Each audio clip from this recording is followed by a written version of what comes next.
This is my third video of my 30-day video challenge in English. Okay, so myself MD Abdullah and I am from Rajshahi. Rajshahi is most famous city in Bangladesh because and this is the cleanest city of Bangladesh, and it is situated in the northern side of Bangladesh. So speak the truth, I'm still a running student of honors, and I'm doing my honors in English. So everyone has a dream. Everyone have a dream. So I also have a dream, and my dream is to become fluent in English. Everyone try to speak in English because English is the I think English is the most valuable language in the world. So everyone try to speak in it. So I also want to speak in English, and this is my trial of English. I know I am not well in English, but I try to being well. So if you clear better. So if you don't mind because my English is not good, and to speak about myself, I am belongs from a village, a rural village. It is situated near India border, and the people of my village is illiterate. They don't have any educational literature. To speak the truth, here is most people is good in mind. So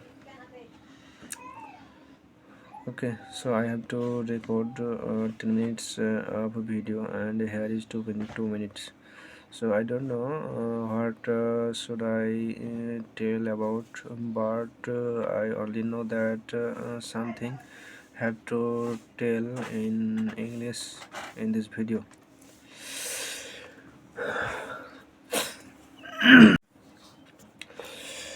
এই কদিন ধরে আমি শুধু নর্থল্যান্ডের গ্রীষ্মের কথা ভাবছি, তার অক্লান্ত দিনগুলির কথা।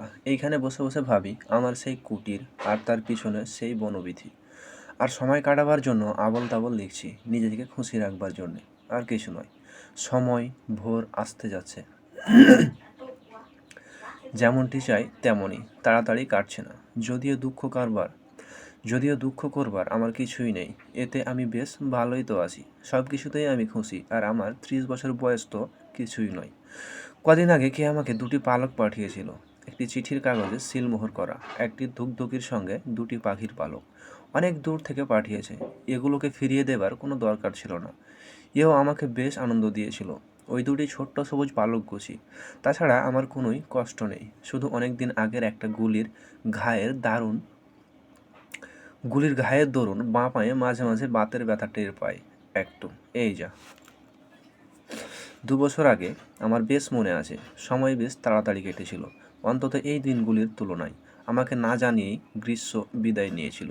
2 বছর আগে 1855 সনে আমার জীবনে যা ঘটেছিল, যা স্বপ্ন দেখেছিলাম, আমি নিজেকে একটু আমোদ দেবার জন্যই এইখানে তা লিখে রাখি। এখন আমি তখনকার অনেক কথাই ভুলে গেছি, কিন্তু বেশ মনে করতে পারছি সে বছরের রাত্রিগুলো ছিল ভারী হালকা, আর অনেক জিনিসই অপরূপ ও আশ্চর্য লাগতো আমার কাছে। বছরে 12টি মাস, কিন্তু রাত্রি ছিল দিনেরই মতো। আকাশে একটি তারাও দেখা যেত না। আর যেসব লোকের কাছে দেখা পেতাম অদ্ভুত, তাদের চিনতাম এরা যেন তাদের থেকে ঢের আলাদা। এরা যেন এক রাতেই শৈশব থেকে গৌরবান্বিত প্রৌঢ়তায় বিকশিত হয়েছে। কোনো জাদুই এতে নেই, কেবল আমি এমনটি আর দেখিনি। সমুদ্রের ধারে সাদা প্রকাণ্ড বাড়িটায় একজনের সঙ্গে আমার দেখা হয়েছিল। সে খানিকক্ষণের জন্য আমার মনে তোলপাড় করে দিয়েছিল। আমি এখন সব সময় আর তার কথা মনে করি না, ভাবি না আর। তাকে ভুলে গেছি, কিন্তু আর সব কথা ভাবি। সমুদ্র পাখিদের কান্না, বনে বনে আমার শিকার, আমার রাত্রি, আমার সেই নিদাঘের তপ্ত মধুর মুহূর্তগুলি। শুধু একদিন শুধু একদিন আচমকা তার সঙ্গে দেখা হয়ে গিয়েছিল, নইলে একদিনের জন্যও তার কথা মনে পড়তো না।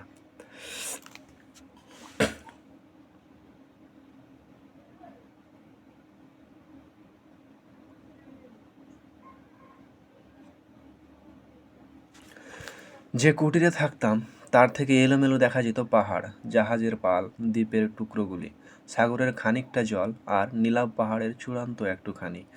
আর আমার কুঁড়ের পিছনে বিলবন অগাধ প্রকাণ্ড। আমার সারা মন খুশিতে ভরে উঠত শিকড় আর পাতার গন্ধ পেয়ে। ফার গাছের ভারী গন্ধ আমার নাকে এসে লাগতো চর্বির গন্ধের মতো মিষ্টি। শুধু এই অরণ্য আমার সমস্ত মন জুড়িয়ে দিত মার মতো। আমার মন হতো শান্ত, চাঙ্গা হয়ে উঠত। দিনের পর দিন এসবকে পাশে নিয়ে এই বুনো পাহাড় মাতিয়ে যেতাম। এছাড়া আর কিছুই চাইতাম না। থাক না বরফে আমার নাম, থাক না বরফে আর নরম কাদায় সমস্ত মাটি ঢেকে। এসব ছাড়া আমার আর কোনো সাথী ছিল না। এখন কোরা আমার সহচর, তখন ছিল কিন্তু ঈশপ আমার কুকুর। আমি তাকে গুলি করে মেরে ফেলেছি। সারাদিন গুলি ছুঁড়ে সন্ধ্যায় কুঁড়েই যখন ফিরতাম, অনুভব করতাম আমার পা থেকে মাথা পর্যন্ত অনুকম্পায় আর্দ্র একখানি স্নেহাস্পর্শ কেঁপে কেঁপে বয়ে যাচ্ছে। মধুর স্নিগ্ধ ক্ষণিক একটি শিহরণ। সে কথা এসবকেও বলতাম। আমরা কি আরামেই না আছি? এখন একটা গুলি ছুড়বো আর একটা পাখি ভেজে ফেলবো উনুনে। ওকে বলতাম, তুমি কি বলো? তারপর রান্না শেষ হলে আমরা খেতাম। উনুনের পেছনে নিজের জায়গাটিতে গিয়ে ইসাব গুড়ি মেরে শুয়ে পড়তো। আমি পাইপটা জেলে বেঞ্চিটার উপর শুয়ে শুয়ে গাছের মৃদু মর্মর শুনতাম। একটি ঝিরিঝিরি হাওয়া কুঁড়ের দিকে বয়ে আসতো। শুনতাম ওই পাহাড়ের পিছনে একটা বুনো মোরগ ডাকছে। তাছাড়া আর সব নিঝুম। শুয়ে থাকতে থাকতে অনেক সময় সেখানেই ঘুমিয়ে পড়ি। সারা গায়ে পোশাক, খেয়াল নেই। সমুদ্র পাখিদের কলরব শুরু না হওয়া পর্যন্ত ঘুম আর ভাঙে না। জানালা দিয়ে দেখি চোখে জানালা দিয়ে চেয়ে দেখি বড় বড় কারখানার দালান, সিরিল্যান্ড এর বান্দর ঘাট। ওইখান থেকেই তো রুটি নিয়ে আসি রোজ। আর খানিকক্ষণ শুয়ে থাকতে ভালো লাগে। আশ্চর্য হয়ে ভাবি, এইখানে নর্থল্যান্ডে কী করে এলাম? তারপর ঈশপ উনুনের ধার থেকে তার লম্বা ক্রিস দেহটি মুড়িয়ে দিয়ে বালিশটিতে একটি আওয়াজ করে হাই তুলে লেজ নেড়ে উঠে দাঁড়াতো। আর আমিও লাফিয়ে উঠতাম 3-4 ঘন্টা। বিশ্রামের পর তো বটেই, নিবিড় আনন্দে ভরা তো সবাই। এমনি করে আমার অনেক রাত কেটে গেছে।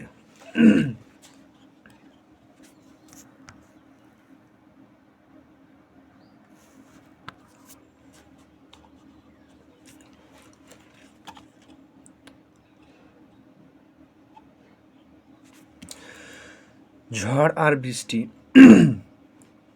এমন কিছু নয় যাতে বিশেষ কিছু আসে যায়। বাদলা দিনের সঙ্গে প্রায়ই অল্প একটুখানি আনন্দ ভেসে আসে। মানুষকে তার আনন্দ নিয়ে একলা কোথাও উধাও হয়ে চলে যাবার জন্য উতলা করে তোলে। কোথাও গিয়ে একটু দাঁড়াও, মাথার উপরে সোজা তাকিয়ে খানিকক্ষণের জন্য থাকো। ক্ষণে ক্ষণে মৃদু মৃদু একটু হাসো আর চারিদিকে চোখ ফেরাও। কী ভাববার আছে যার? জানালাতে ফর্সা একখানি পর্দা, পর্দার ওপর রৌদ্রের একটু ঝিকিমিকি, একটি ছোট্ট ঝর্ণার করতালি, বা হয়তো মেঘের মাঝখানে নীল আকাশের ছোট্ট একটি ফালি। এর বেশি কিছু চাইনে, আর দরকার হয় না। আর সময় অপ্রত্যাশিত ও জমকালো আনন্দ মানুষকে তার নিজ বর্তিতা ও বিষণ্ণতা থেকে বাঁচাতে পারে না। নাচ ঘরে বসে কেউ আরাম পেতে পারে বটে, কিন্তু উদাসীন কিছুই দোলা দিতে পারে না। যে দুঃখ আর আনন্দ নিংড়ে বের করতে হয় আপনার অন্তর থেকে। এবার আমার একটি দিনের কথা মনে পড়েছে। সমুদ্রের পাড়ে বেড়াতে গিয়েছিলাম। একবারে না বলে কয়ে বৃষ্টি নেমে এলো। খানিকক্ষণ মাথা গোঁজবার জন্য একটা খোলা নৌকা ঘরের মধ্যে ঢুকে পড়লাম। গুনগুনিয়ে একটা সুর ভাজছিলাম। মন খুশি ছিল বলে নয়, এমনি সময় কাটাবার জন্য। ঈশপ আমার সঙ্গেই ছিল, বসে বসে শুনছিল। আমিও আমার গুনগুন বন্ধ করে শুনতে পেলাম বাইরে গলার আওয়াজ। সামনে কারা জানি আসছে। ভাগ্যের কারসাজি, মামুলি মোটেই নয়। একটি ছোট দল, 2টি পুরুষ আর একটি মেয়ে।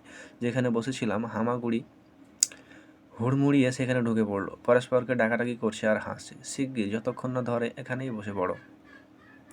উঠে দাঁড়ালাম। একজনের সাদা শার্টটার সম্মুখটা একেবারে ভিজে ফুলে উঠেছে। সেই ভিজা জামাটার সামনে একটা হীরার বোতাম, পায়ে লম্বা ধারালো মুখ জুতো, তাতে একটি কেমনতর যেন দেখাচ্ছিল। তাকে শুভ দিনের শুভেচ্ছা জানালাম। সে ম্যাক ব্যবসাদার, রুটির দোকান থেকে ওকে কতদিন দেখেছি, ও আমাকে কতদিন ওর বাড়িতে যেতে বলেছে, যখন খুশি আমি যাইনি। আরে তুমি যে, আমাকে দেখে ম্যাক হেসে উঠল। আমরা কারখানায় যাচ্ছিলাম, কিন্তু ফিরে আসতে হলো। এমন বিশ্রী দিন করেছে যে। কি হে লেফটেন্যান্ট, কবে শ্রীল্যান্ডে আমাদের সঙ্গে দেখা করতে যাবে? তার সঙ্গী ছোট কালো দাঁড়িওয়ালা মানুষটির সঙ্গে আমার পরিচয় করিয়ে দিল ডাক্তার। ওই গির্জারই কাছেই থাকে। মেয়েটির ঘোমটা নাক পর্যন্ত একটুখানি তুললে ফিসফিসে ইসপের সঙ্গে কথা বলতে শুরু করেছে। তার জ্যাকেটটি দেখলাম, জামার লাইনিং আর বোতামের পর গর্তগুলি দেখে বোঝা যায় রং করা এই জ্যাকেটটি। ম্যাক তার সঙ্গেও আমার পরিচয় করিয়ে দিল, তার মেয়ে অ্যাডভার্ডা। ঘোমটার আড়াল থেকে অ্যাডভার্ডা আমাকে একটি ভাঙা চাউনি উপহার দিল। আবার কুকুরটার সঙ্গে আলাপ শুরু করেছে। ওর কলারের লেখা পড়ছে। ও, তোমাকে ইসব বলে ডাকে? ডাক্তার ইসব কে ছিল? আমি তো জানি অনেক গল্প লিখছিলাম। ফ্রিজিয়ান ছিল না? কিছুই মনে নেই। খুকি পাঠশালার মেয়ে। ওর দিকে চাইলাম, দীর্ঘ বয়স 15-16 হবে। পেলব দুখানি হাত, দস্তানা নেই। হয়তো সেই সন্ধ্যায় ইসপের অর্থটা ভালো করে জানতে অভিধান খুঁজেছিল, কে জানে। ম্যাক জিজ্ঞেস করলে, কী খেলায় মেতে আছি আজকাল, কী বেশি শিকার করি আমরা? যখনই দরকার তখনই ওর নৌকা পেতে পারি, ওকে আগে একটু জানাতে হবে মাত্র। ডাক্তার কিছুই বলল না। যখন ওরা চলে গেল, দেখলাম ডাক্তারের হাতে একটা লাঠি একটু খুঁড়িয়ে খুঁড়িয়ে চলছে। আগের মতনই ফাঁকা মন নিয়ে পায়চারি করি, উদাসীনভাবে গুনগুনাই। নৌকা ঘরের এই পরিচয় আমার মনে কোনো পরিবর্তন আনেনি। শুধু মনে পড়ছে ম্যাকের সেই ভিজা শার্টটা, হীরার সেই চাকতিটা। হীরাটাও ভিজা, তেমন চাকচিক্য নয়।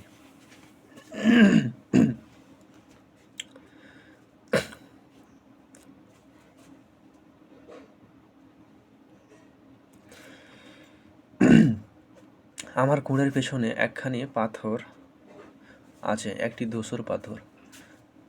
বন্ধুর মতন আমার চোখের পানে তাকায়। আমি যখন যাই তখনও যেন আমাকে দেখছে, এখন ফিরে আসবার সময় ফের দেখছে।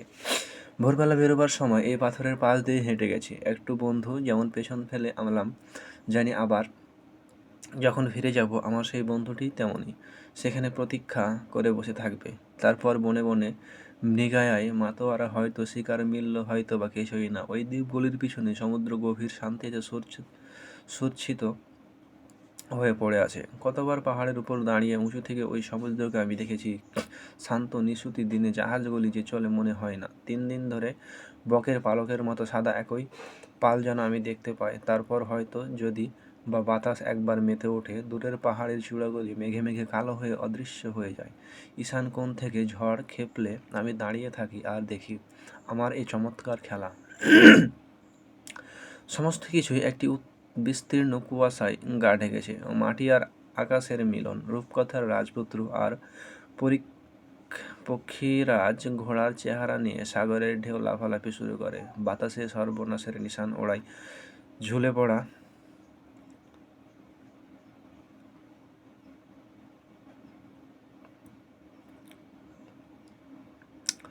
ঝুলে পড়া পাহাড়ের কোটরে দাঁড়িয়ে কত কথাই ভাবি, আমার সমস্ত হৃদয় ভরা। ভাবি এ কি দেখছি আমি এখানে? এই সমুদ্র, আর সম্মুখে তার অতল রহস্যের ভাণ্ডার উন্মোচন করেই বা দেখাবে কেন? হয়তো আমি মাটির মস্তিষ্কের যন্ত্র চালানোই দেখছি, টগবগিয়ে ফুটছে আর ফেনায় ফেনায় সে উড়ে উঠছে। কে জানে, এসব ভারী চঞ্চল হয়ে ওঠে। বেচারা তার পান্তুটা কষ্ট করে কাঁপিয়ে কাঁপিয়ে নাক সিটকে খালি হাঁচে। তারপর আমাকে কিছু জানতে না দিয়ে কখন যে আমার পায়ের তলায় শুয়ে আমারই মতন সমুদ্রের পানে অনিমেষে চেয়ে থাকে, কিছুই জানি নে। আর একটিও ওরা নেই। কোথা থেকেও মানুষের একটি আওয়াজ শোনা যায় না। খালি দুরন্ত বাতাসের গুঙানি আর আমার মাথার চারিদিকে ডুকরে চলেছে।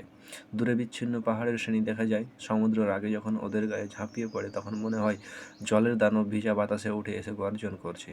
ওর জটায় সশ্রুতে সমস্ত দিক অন্ধকারে কালো হয়ে গেল বলে বলে আবার ও ঢেউয়ের মাঝে এসে ডুবে যায় সেই ঝড়-ঝাপটার মধ্যে কয়লার মতো কালো একটি জাহাজ পথ বেয়ে।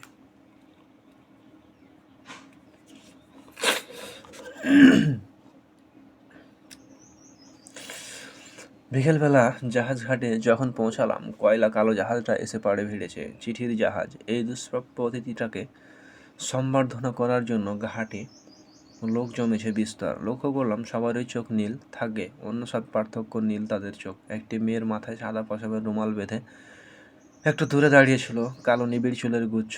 তার পাশে সাদা রুমালটিকে ভারী সুন্দর অদ্ভুত মানিয়েছিল। কিন্তু মেয়েটি আমার পানে আশ্চর্য হয়ে তাকাচ্ছে। আমার এই পোশাক, এই বন্দুকটা। তার সঙ্গে যেই কথা কইলাম একটু থতমত হয়ে মাথাটি সরিয়ে নিল। বললাম, তুমি সবসময় এমনই সাদা রুমাল পরো? কেমন তোমাকে সুন্দর মানায়? আইসল্যান্ডের ফতুয়া পরা একটা মোটা লোক ওর কাছে এসে ওকে এভা বলে ডাকলো। তবে তারই মেয়ে ও নিশ্চয়। আমি এই মোটা লোকটাকে চিনি, পাড়ার কামার। এই কদিন আগেই তো আমার বন্দুকটাকে মেরামত করে দিয়েছে। বাতাস বৃষ্টি তাদের কাজ করে দিয়ে গেল, সমস্ত বরফ গলে গেছে। কদিন ধরে একটা নিরানন্দ গুমট পৃথিবীর বুক চেপে বসেছিল। পচা ডালপাতাগুলি ভেঙে গুড়িয়ে যাচ্ছিল, কাকেরা দল বেঁধে নালিশ করছিল। কিন্তু বেশি দিন নয়, সূর্য কাছেই ছিল। একদিন বনের পেছন থেকে ধীরে ধীরে উঠে এলো। যখনই সূর্য উঠে আসে,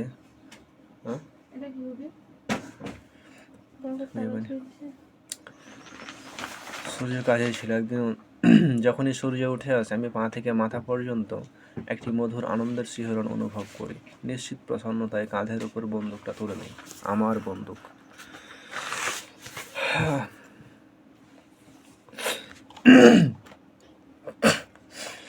এ দুনিয়াতে আমার শিকারের কমতি হয়নি। যা চাই তাই মারি। খরগোশ, বনমোরগ, পাহাড় পাখি। আর কোনোদিন সমুদ্রের ধারে গিয়ে পড়লে যাচ্ছে এ সময়। যদি সাগর পাখি নজরে পড়ে তাকেও গুলি করতে ছাড়ি না। ভারী সৌন্দর্য আছে এ সময়। দিনগুলি ক্রমেই বড় হয়, বাতাস আরও স্বচ্ছ হয়ে আসে। জিনিসপত্র গুছিয়ে দিন দুয়েকের জন্য পাহাড়ের চূড়ায় উঠে আসি। ল্যাবদের দেখা পাই। ওরা আমাকে মাখন খেতে দেয়, চমৎকার মাখন, ঠিক শাকের মতো স্বাদ। সেই পথ দিয়ে কতবার হেঁটে গেছি। তারপর ফের বাড়ি ফিরে কোনো পাখি মেরে ঝোলাটার মধ্যে পুরে রেখেছি। এসবকে সামনে নিয়ে আমি বসে পড়ি। আমার কত মাইল নিচে সমুদ্র পড়ে আছে। পাহাড়ের গাগুলি ভেজা জলের ছোঁয়া লেগে লেগে কালো হয়ে এসেছে। একটি অনবিচ্ছিন্ন মধুর কলরব উঠছে। আমার এই চেয়ে থাকার সময়টি কত সংক্ষেপ করে দিয়েছে এই পাহাড়ের নিচেকার জলধারার অস্ফুট কলতান। এখানে আমি বসে বসে ভাবি, এই অশ্রান্ত মধুর গানটি নিজের খেয়ালেই বেজে চলেছে। কেউ তো শোনে না, কেউ ভাবেও না এর কথা, তবু নিজের মনে গান গেয়ে যাচ্ছে সব সময়। বেশ অনুভব করি যখন আমি এই মৃদুল গানটি শুনি, তখন এই পাহাড়গুলি আর নির্জন নেই, ভরে উঠেছে। আবার আচমকা কিছু ঘটে ওঠে। বজ্রের করতালি শুনে পৃথিবীর বুকে চমক লাগে। পাহাড়গুলি সমুদ্রের বুকের মধ্যে পিছলে পিছলে ডুব দেয়। ধোঁয়াটে ধুলায় দিক দিগন্ত আচ্ছন্ন হয়ে যায়। ঈষৎ বাতাসে নাক বাড়িয়ে হাসে। 1 ঘন্টা কেটে যায়, হয়তো তারও বেশি। সময়ের বুঝি পাখা আছে। ইসাবকে ছেড়ে দিই, ঝোলাটা কাঁধে তুলে বাড়ির দিকে পা ফেলি। দেরি হয়ে যায়। নিচের বনের কাছে এসে আমার পুরনো অতি পরিচিত পথ ধরি। ফিতের মতো সরু আঁকাবাঁকা পথ, আর প্রত্যেকটি বাঁক আর মোড় ঘুরে চলি সময় কাটবার জন্য। কোনো তাড়াতাড়ি তো নেই, কেউই তো নেই অপেক্ষা করে বাড়িতে। শাসনকর্তার মতো স্বাধীন ইচ্ছা মতো এই প্রশান্ত সুস্নিগ্ধ বনে বনে আমি ঘুরে বেড়াই আমার যেমন খুশি। সমস্ত পাখির কণ্ঠে গান থেমে গেছে। অনেক দূর থেকে শুধু একটা বুনো মোরগ ডেকে উঠেছিল ও সব সময় খালি রাখে। বন থেকে বেরিয়ে এসেই সামনে দুটি চেহারা দেখলাম। দুটি লোক হাঁটছে, দেখেই চিনলাম একজন জম্প্রো অ্যাডভার্টা। তাকে অভিনন্দন জানালাম, সঙ্গে তার ডাক্তার। তাদের আমাকে বন্দুকটা দেখাতে হলো। আমার ঝোলা আর কম্পাসটাও নেড়েচেড়ে দেখলো। আমার ঘর তাদের আমন্ত্রণ করলাম, তারা একদিন আসবে বলল। সন্ধ্যা হয়ে গেছে। ঘরে গিয়ে উনুন জ্বালালাম, একটি পাখি সিদ্ধ করে খেলাম। কালকে আবার আরেকটি দিন আসবে। সমস্ত দিন নিঝুম নীরব হয়ে আসে। জানলা দিয়েছে সেই সন্ধ্যায় চুপ করে পড়ে থাকে। বন আর মাঠের ওপর সেই সন্ধ্যায় যেন পরিস্থানের আলো ঝিলমিল করে ওঠে। সূর্য ডগডগে লাল আলোয় আকাশ রঙিয়ে ডুবে গেছে। সমস্ত আকাশ ভারী স্বচ্ছ নির্মেঘ। সমুদ্রের পানে তাকাই, মনে হয় যেন সৃষ্টির গভীরতম রহস্যের মুখোমুখি দাঁড়িয়ে আছি। আমার প্রাণে দ্রুত স্পন্দন উঠছে। আমি ভারী আরাম অনুভব করছি। কিন্তু ঈশ্বর জানেন, আপন মনে ভাবি, ঈশ্বর জানেন কেন আজকের এই আকাশ সোনালি আর বেগুনি রঙের রঙিয়ে উঠেছে। ঈশ্বর জানেন পৃথিবীতে কোনো উৎসব আজ জমে উঠল কি না, তারাই কোনো আনন্দের মূর্ছনা বাজলো কি না, কোনো নদীতে নৌকা নাচলো কি না। ঈশ্বর জানেন। চোখ বুঝি নৌকা চালায়, আর চিন্তার পর চিন্তা মনের গাঙে ভেসে বেড়াতে থাকে। আর কতদিন চলে যায়। বেড়াই, দেখি বরফ কেমন করে জল হয়ে গলে পড়ে। কতদিন ঘরের খাবার থাকে একটা গুলিয়ে ছড়িনি, শুধু অগাধ মুক্তির উল্লাসে ঘুরে বেড়িয়েছি আর সময় চলে গেছে। যেদিকেই তাকাই সবখানেই কিছু না কিছু দেখবার ও শুনবার পাই। রোজই প্রত্যেক জিনিস একটু না একটু বদলে যাচ্ছে। ওসিয়ার আর জুনিপার এর ঝোপ বসন্তের জন্য প্রতীক্ষা করে আছে। একদিন কারখানায় গিয়েছিলাম, তখনও বরফে সব ঢাকা, তবুও তার চারপাশের জমি বছরের পর বছর মানুষের পায়ের ভারে ক্লেশ পাচ্ছে। বোঝা যায় কত লোকের পর লোক তাদের কাঁধে শস্যের বোঝা নিয়ে এই পথ দিয়ে এসেছে ওই কারখানায় গুঁড়ো করবার জন্য। ওখানে যাওয়া মানে মানুষের দলের সঙ্গে পা ফেলে ফেলে হাঁটা। শুনেছি ওখানকার দেয়ালে নাকি অনেক কথা আর তারিখ খোদা আছে। বেশ বেশ,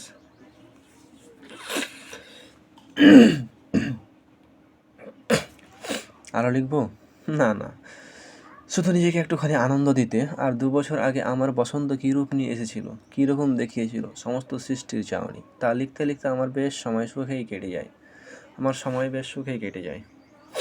আমি আর সমুদ্র সুগন্ধের নিঃশ্বাস ফেলছে। বনের মরা পাতা থেকে একটা পচা মিষ্টি গন্ধ ভেসে আসে। টুনটুনিরা নীড় বাঁধবার জন্যে ঠোঁটে করে খড়কুটো নিয়ে ফুরফুরিয়ে উড়ে বেড়াচ্ছে। আর 2 দিন কাটলো, ঝড়নাণ্ডলি ভরে ভরে ফেনিল হয়ে উঠেছে। 2-একটা প্রজাপতি দেখা যাচ্ছে এখানে সেখানে। জেলেরা স্টেশন থেকে বাড়ি ফিরে চলেছে। সওদাগরের নৌকা দুটো মাছ বোঝাই হয়ে শুকনো ডাঙায় এসে ভিড়ল। যেখানে মাছগুলো শুকোতে দেওয়া হবে তাকে ঘিরে প্রকাণ্ড দ্বীপপুঞ্জের অত্যন্ত চাঞ্চল্যর ছাড়া পড়ে গেল হঠাৎ। আমার জানালা দিয়ে আমি সব দেখতে পাচ্ছি।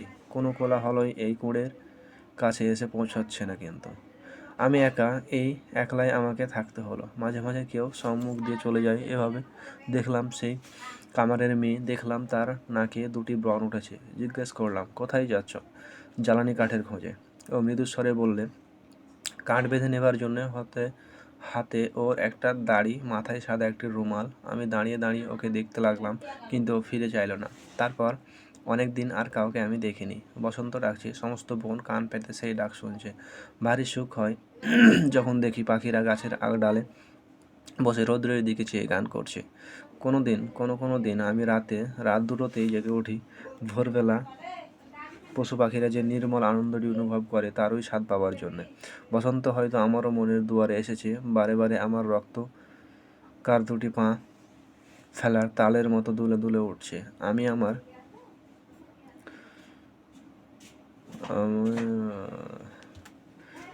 আর রক্ত 2টি পা জম্ফ্রু অ্যাডভার্ডা গলা শোনা যাচ্ছে। কোনো শিষ্টাচারের দাবি না করেও আর ডাক্তার ওদের কথা মতো করুণায় আমার বাড়ি বেড়াতে এসেছে। হ্যাঁ, আমি ওকে বলতে শুনলাম, বাড়িতেই আছে সে। এই বলে ও এগিয়ে আসে, আমার হাতে ওর হাতখানি শিশুর অপার সরলতায় তুলে দিল। বললেন, আমার কালকেও এসেছিলাম, কিন্তু তুমি বাড়ি ছিলে না তখন। আমার কাঠের তক্তপোষের ওপর ছেঁড়া ময়লা কম্বলটার ওপর বসে ও কুঁড়ের চারিদিকে চেয়ে দেখতে লাগলো। ডাক্তার লম্বা বেঞ্চিটার উপর আমার পাশেই বসলো। আমরা কথা কইতে শুরু করলাম খুব আরামের সঙ্গে। গাল গল্প চলতে লাগলো। কত কথা শোনালাম ওদের। এই বনে কত রকম জানোয়ার আছে, এই শীতে আমি কি কি জোগাড় করতে পারিনি। খালি বনমোরগই মিলল। ডাক্তার বেশি কিছুই বললে না, শুধু আমার বন্দুকের ওপর প্যানের একটি ছোট্ট ছবি আঁকা দেখে তার পৌরাণিক উপাখ্যানের বাক্যটা শুরু করলো। অ্যাডভার্ডা আচমকা জিজ্ঞেস করলে, কিন্তু যখন কোনো শিকার জোটে না কী করে চালাও? মাছই বেশি, সবসময় কিছু না কিছু খাবার জুটেই যায়। কিন্তু খাওয়াটার জন্য আমাদের ওখানেও যেতে হতে পারে। এইখানে এই কুঁড়েতেই গেল বছর এক ইংরেজ ভাড়াটে ছিল, সে প্রায় আমাদের ওখানে যেয়ে খেতে যেত। অ্যাডভার্টা আমার দিকে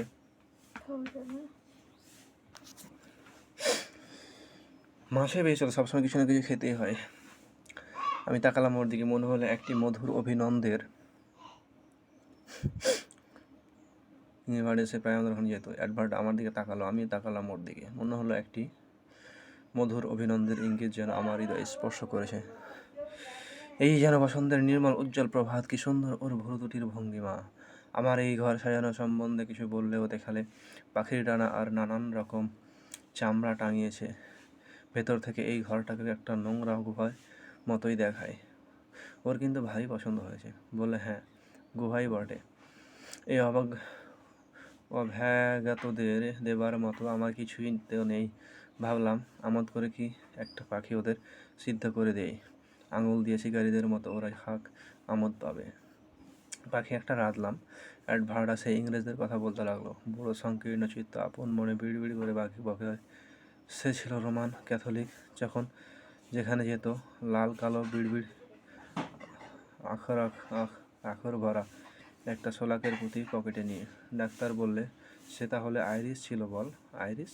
হ্যাঁ, কেন সে যে রোমান ক্যাথলিক। অ্যাডভার্ডার মুখ চোখ রাঙা হয়ে উঠল, থতমত খেয়ে একটু এদিক ওদিক তাকিয়ে নিল।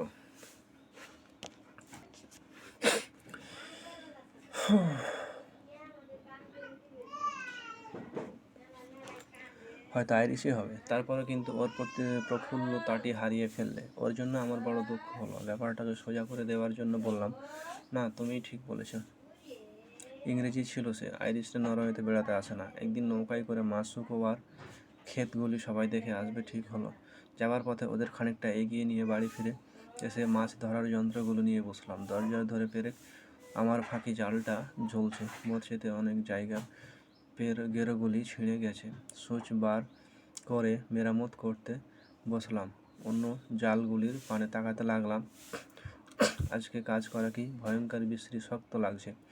এই কাজের সঙ্গে কোনো সম্পর্ক নেই।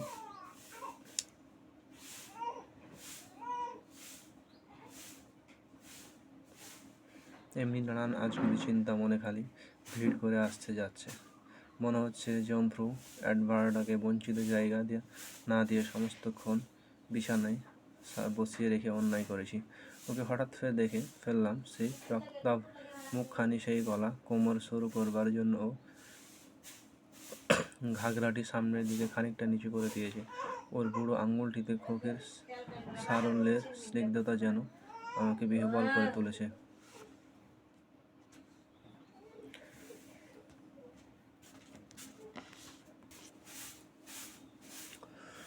উঠে দরজা খুলে বাইরের দিকে চেয়ে রইলাম। কিছু শুনতে পাচ্ছিলাম না, শুনবার কিছুই ছিল না হয়তো। দরজাটা আবার বন্ধ করে দিলাম। ঈশপ ওর বিশ্রামের স্থান থেকে উঠে এলো। বুঝলো আমি কিছুর জন্য ভারী চঞ্চল হয়ে উঠেছি। হঠাৎ মনে হলো ছুটে গিয়ে জম্ফ্রু অ্যাডভার্ডার পিছু ধরে ওর কাছ থেকে কিছু রেশমের সুতো চাইয়ে আমার ছেঁড়া জাল সেলাই করবার জন্য। তাতে কোনোই ফাঁকি বা ছল থাকবে না। আমি এই জালটা নিয়ে গিয়ে ওকে দেখাবো মরচেতে একেবারে ছিঁড়ে গেছে। দরজার বাইরে বেরিয়ে এলাম। হঠাৎ মনে পড়ে গেল আমার মাছ ধরার মশলা রাখার বাক্সের মধ্যে রেশমের সুতো আছে, যা দরকার তার চেয়ে ঢের বেশি। ধীরে ধীরে ফিরে এলাম। নিজের কাছেই রেশম সুতো আছে বলে মনটা ভারী দমে গেল। ঘরে যখন ফিরে এলাম, কিসের একটি নিঃশ্বাস আমাকে স্পর্শ করলো। মনে হলো এখানে আর আমি একলা নই। গুলি ছোঁড়া ছেড়ে দিয়েছি কিনা একজন আমাকে জিজ্ঞেস করলে। দুদিন মাছ ধরতে বেরোলেও পাহাড়ে পাহাড়ে আমি গুলি ছোঁড়ার সাড়া তার কানে পৌঁছায়নি। গুলি আর ছুঁড়িনি বটে, যতদিন খবর ছিল ঘরে বসেছিলাম। তৃতীয় দিনে বন্দুক কাঁধে নিয়ে বেরোলাম। অরণ্যানী সবুজ হয়ে আসছে, মাটি আর গাছের গন্ধ পাচ্ছি। স্যাঁতসেঁতে শ্যাওলার আবরণ পড়ে তরুণ তৃণ মাথা তুলেছে। মনটা খুব ভারী, খালি বসে থাকতে ইচ্ছে করে। কাল সেই ছেলেটার সঙ্গে দেখা হওয়া ছাড়া 3 দিন একটি মুখও দেখিনি। ভাবি, যেখানে বনের এই ধারটায় আগে একদিন জম্ফ্রু অ্যাডভার্ড আর ডাক্তারকে দেখেছিলাম, আজ সন্ধ্যায় বাড়ি ফেরবার মুখে সেইখানে কারোর সঙ্গে দেখা হয়ে যাবে হয়তো। হয়তো ওরা সেই পথ ধরেই আবার বেড়াতে বেরিয়েছে, হয়তো বা নয়। আর সব ছেড়ে ওদের দুজনেরই কথাই বা কেন ভাবি। দুটো পাখি মেরে তখনই রেঁধে ফেললাম, কুকুরটা বেঁধে রাখলাম। তারপর শুকনো মাটিতে শুয়ে শুয়েই খাই পৃথিবীকে কে ঘুম পাড়িয়েছে। খালি খোলা হাওয়ার মৃদুল একটি নিঃশ্বাস আর এখানে সেখানে পাখিদের গুঞ্জন। শুয়ে শুয়ে দেখি হাওয়ায় গাছের ডালপালাগুলি আস্তে আস্তে দুলছে। দুষ্টু হাওয়া শাখায় শাখায় পরাগ চুরি করে নিয়ে পালাচ্ছে। আর যত সরল কিশোরী কুসুমের মর্মকোষ পরিপূর্ণ করছে। সমস্ত বন আনন্দ ভরে গেছে। গাছের ডালে শুয়োপোকার নিজেকে টেনে নিয়ে চলছে অবিশ্রান্ত। ওরা চলা বিরাম নেই। ওর কিছুই যেন দেখে না। ওপরে মাথা তুলে কি যেন ধরতে চায়। মাঝে মাঝে মনে হয় একটা নীল সুতোর গুটি দিয়ে ডালটার বরাবরকে তুর্কি সেলাই করছে। হয়তো সন্ধ্যা শেষে ওর চলার শেষ পাবে। সুষুপ্ত উঠি, চলি, ফের বলি, ফের উঠে পড়ি। প্রায় 4টে হল 6টার সময় বাড়ি গেলেই চলবে, দেখি কারো সঙ্গে দেখা হয়ে যায় কিনা। আরও 2 ঘন্টা অপেক্ষা করতে হবে, এমনি অস্থির হয়ে উঠেছি। জুতোর থেকে ধুলো ঝাড়ি, জামা থেকে খড়কুটোগুলো। যেসব জায়গা দিয়ে হাঁটি সবার সঙ্গে আমার চেনা আছে। গাছ আর পাথরগুলি তেমন চুপ করে দাঁড়িয়ে থাকে, পায়ের নিচে পাতাগুলো খসখস ফিসফিস করে ওঠে। এই একঘোরা নিঃশ্বাসের ওঠা পড়া, এই শব্দ পরিচিত। গাছপালা, পাথর আমার কাছে অনেকখানি।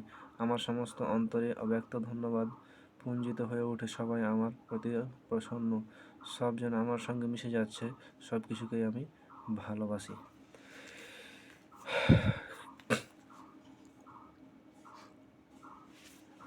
একটা ছোট মরা ডাল কুড়িয়ে হাতে নিয়ে বসে বসে ওর দিকে চেয়ে থাকি আর নিজের কথা ভাবি। ডালটা প্রায় পচে এসেছে, ওর জীর্ণ বাকল আমাকে স্পর্শ করছে। সমস্ত হৃদয় করুণায় ভরে উঠেছে। ফের যখন উঠে পড়ি, ডালটা দূরে ছুঁড়ে ফেলি না, ধীরে ধীরে শুইয়ে রাখি আর ওকে ভালোবাসি এমন চোখে ওর পানে চেয়ে দাঁড়িয়ে থাকি। একবার চলে যাবার আগে আর একবার ওর দিকে ভেজা চোখে তাকাই, হয়তো ওখানে ও একলা পড়ে থাকবে। 5টার রোদ আজ আর আমাকে সময় ঠিক করে বলে দিতে পারছে না। সমস্ত দিনই তো পশ্চিম মুখে হাঁটছি। কোকরটির কাছে রৌদ্রের যে চিহ্নটি আমার চেনা, সে চিহ্নটি পড়বার আধ ঘন্টা আগে এসে পড়িতে জানি। তবু মনে হয় 6টা বাজতে আর 1 ঘন্টা বাকি। তাই ফের উঠে পড়ি, একটু হাঁটি। পায়ের তলে পাতাগুলি তেমনই কথা কয়ে ওঠে।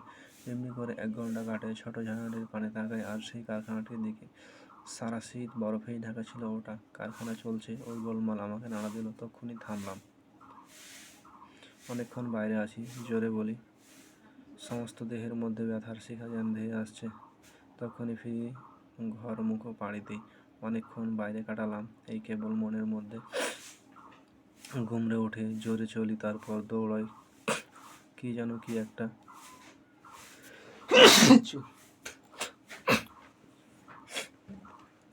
কিছু একটা নেই, এখানে কেউ নেই। নিজেকে বলি আশা মিটল না বলে খুব খারাপ লাগে, কিন্তু বেশিক্ষণ দেরি করলাম না। চললাম কুটির পেরিয়ে, গেলাম একেবারে সুইল্যান্ডে। সঙ্গে এসব আমার ব্যাগের আর বন্দুক, যা কিছু আমার সম্পত্তি। ম্যাক আন্তরিক বন্ধুতায় আমাকে আপ্যায়িত করলে, খাবার সময় পর্যন্ত অপেক্ষা করতে বললে।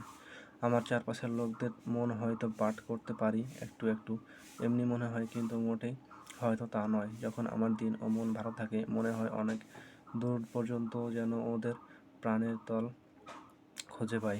আমি নাই বা হলাম বিদ্বান, নাই বা চতুর। একটি ঘরে সবাই বসি, কয়েকজন পুরুষ, কয়েকটি মেয়ে আর আমি। ওদের মনের মধ্যে কী হচ্ছে, ওরা আমার সম্বন্ধে কী ভাবছে, সব যেন দেখতে পাই, বুঝি। ওদের চোখের দীপ্তি দ্রুত, অল্প একটু পরিবর্তনের মধ্যে কী যেন আছে। মাঝে মাঝে রক্তের ছোপে ওদের গাল রঙিন হয়ে ওঠে। কখনো কখনো বা অন্যদিকে চাইবার ভান করে লুকিয়ে লুকিয়ে আমাকে দেখে। বসে বসে এসব লক্ষ্য করি।